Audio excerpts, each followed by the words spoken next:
Hello friends, Dhamus kitchen and vlog પર તમારું સ્વાગત છે. મિત્રો, આજે આપણે મમરામાંથી એકદમ ટેસ્ટી અને બધાને ખૂબ જ પસંદ આવે એવી સરસ મજાની રેસિપી બનાવીને તૈયાર કરીશું. બાળકોનું ટિફિન બોક્સ બનાવવું હોય અથવા તો સાંજે કોઈ સરસ મજાની હળવી વાનગી ખાવી હોય તો આ મમરાની રેસિપી બનાવી અને તમે તૈયાર કરી શકો છો. એના માટેનો આ એકદમ પરફેક્ટ ઓપ્શન બની રહેશે. તો અહીંયા મેં 2.5 કપ જેટલા મમરા લીધા છે. જે નોર્મલી આપણે સેવ મમરા કરવા માટે મમરા વાપરતા હોઈએ એ રેગ્યુલર મમરા અહીંયા મેં લીધા છે.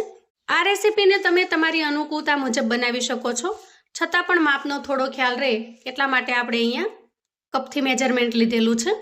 મમરાને મેં ચાળી અને ચોખ્ખા કરી લીધા છે. હવે મમરાને આપણે સારા પાણીથી ધોઈ લઈએ. તો જુઓ, અહીંયા મમરાને આપણે ધોઈ અને ચોખ્ખા કરી લીધા છે. ધોયેલા મમરાને આપણે સાઈડ પર મૂકીએ અને થોડી આગળની તૈયારી કરી લઈએ. અહીંયા મેં 3 નાની સાઈઝના બટેટા લીધા છે અને 2 મીડિયમ સાઈઝની ડુંગળી લીધી છે. ડુંગળીના ફોફા કાઢી અને બટેકાની છાલ કાઢી આપણે તૈયાર કરી લઈએ. જો આ રીતે. હવે આપણે ચોપર લઈશું અને 2 મીડિયમ સાઈઝના ટમેટા લઈશું. ટમેટાને આપણે રફલી ચોપ કરી ચોપરમાં એડ કરીશું અને ઢાંકણ ઢાંકી ચોપ કરી લઈએ. તો જુઓ, આ રીતે આપણે એકદમ ઝીણા ઝીણા પીસમાં ટમેટાને ચોપ કરી લીધા છે. હવે આપણે તૈયાર થયેલા ટમેટાને એક વાટકાની અંદર કાઢી લઈએ અને ત્યાર પછી છાલ ઉતારીને તૈયાર રાખેલા બટેટા અને ડુંગળીને આ રીતે રફલી ચોપ કરીશું અને ઢાંકણ ઢાંકી એને પણ આપણે એકદમ ઝીણા ચોપ કરી લઈએ. તો જુઓ, અહીંયા ડુંગળી અને બટેકા એકદમ સારી રીતે ચોપ થઈ ગયા છે. જુઓ, એકદમ ઝીણા પીસની અંદર ચોપ થઈ ગયા છે. તો ચાકુની મદદથી આપણે આટલા ઝીણા સરસ મજાના પીસ ન બનાવી શકીએ, એટલા માટે આપણે અહીંયા ચોપરની અંદર ચોપ કરી લીધા છે. આટલી તૈયારી કર્યા પછી હવે આપણે ગેસ તરફ જઈશું. હવે જુઓ, ગેસ ઓન કરી અને આપણે એક કડાઈ મૂકી છે અને એના અંદર 1 ચમચા જેટલું આપણે તેલ લઈશું. તેલ થોડું ગરમ થાય એટલે અડધી ચમચી જેટલું જીરું એડ કરીશું અને ચપટી જેટલી હિંગ એડ કરીશું. જીરું સારી રીતે સતળાઈ ગયું છે.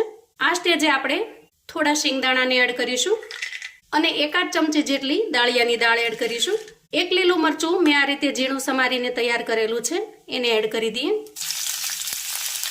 આદુનો એક નાનો ટુકડો ઝીણો ક્રશ કરેલો છે, એને એડ કરી દઈએ અને બધી જ વસ્તુને આપણે સારી રીતે સાતળી લઈએ. હવે જુઓ, બધી જ વસ્તુ સારી રીતે સતળાઈ ગઈ છે.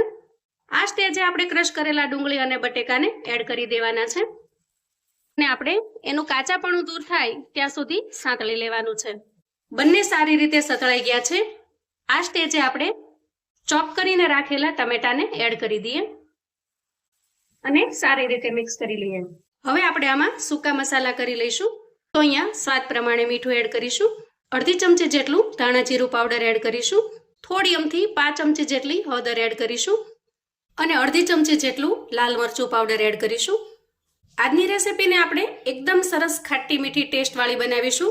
તો એના માટે અહીંયા હું 1 ચમચી જેટલી ખાંડ એડ કરું છું. જો તમે ખાંડ એડ ન કરવા માંગતા હો તો સ્કીપ પણ કરી શકો છો અથવા તો નાની ગાંગડી જેટલો ગોળ પણ એડ કરી શકો છો. હવે આપણે આ બધા જ મસાલાને સારી રીતે મિક્સ કરી લેવાના છે. આ સ્ટેજે આપણે ધોઈને તૈયાર કરેલા મમરાને એડ કરવાના છે. તો અહીંયા તમે જુઓ, મમરા એકદમ છૂટા છૂટા થઈ ગયા છે. જુઓ, અને સારી રીતે મિક્સ કરી લઈશું. તો ઘણા આ રેસીપીને મમરાની ખીચડી પણ કહે છે. આના અંદર તમે સ્વીટ કોર્ન, ગાજર આવા વધારાના કોઈ વેજીટેબલ્સને પણ એડ કરી શકો છો. અહીંયા જુઓ, મમરા ગ્રેવીની અંદર એકદમ સારી રીતે મિક્સ થઈ ગયા છે. આ સ્ટેજે આપણે અડધા લીંબુનો રસ એના અંદર એડ કરવાનો છે. આ રીતે લીંબુનો રસ એડ કરવાથી રેસીપી એકદમ સરસ ચટપટી બનીને તૈયાર થશે અને લીંબુના રસને પણ આપણે સારી રીતે મિક્સ કરી લઈએ. તો અહીંયા આપણી એકદમ ટેસ્ટી એવી મમરાની ખીચડી બનીને તૈયાર છે. આ રેસીપીને હું મમરાની ખીચડી કહીશ. તો તમે એને મમરાની ચટપટી કહી શકો, મમરાની ખીચડી કહી શકો, આને તમે કોઈ પણ નામ આપી શકો. પણ ટેસ્ટી અને લાજવાબ એટલી બને છે મિત્રો કે જો એક વખત આ રીતે તમે બનાવીને તૈયાર કરશો ને તો જ્યારે પણ નાની મોટી ભૂખ હશે અથવા તો કશું હળવું ખાવું હશે તો આ રેસીપી બનાવવાનું તમે પસંદ કરશો. અહીંયા થોડી કોથમીર એડ કરીશું અને હવે એકદમ ટેસ્ટી એવી આપણી આ મમરાની ખીચડીને આપણે સર્વ કરી લઈએ. તો આ રેસીપીને તમે ફટાફટથી બનાવીને સર્વ કરી શકો છો. ગમે એટલા લોકો હોય તમે આ નાસ્તો ફટાફટથી બનાવીને તૈયાર કરી શકો છો.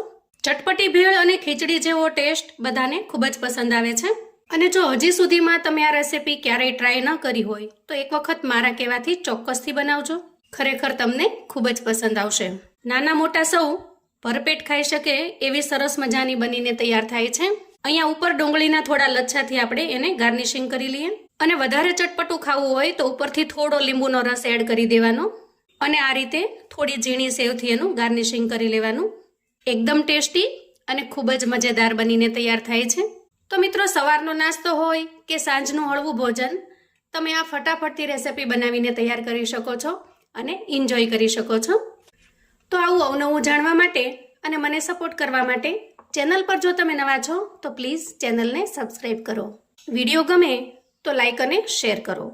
તમારા સગા સંબંધી મિત્રોને પણ આપણી આજની આ મમરાની ખીચડીની રેસિપી ચોક્કસથી શેર કરજો, જેથી એ લોકો પણ બનાવીને તૈયાર કરી શકે, એન્જોય કરી શકે અને એના પરિવારને પીરસી શકે.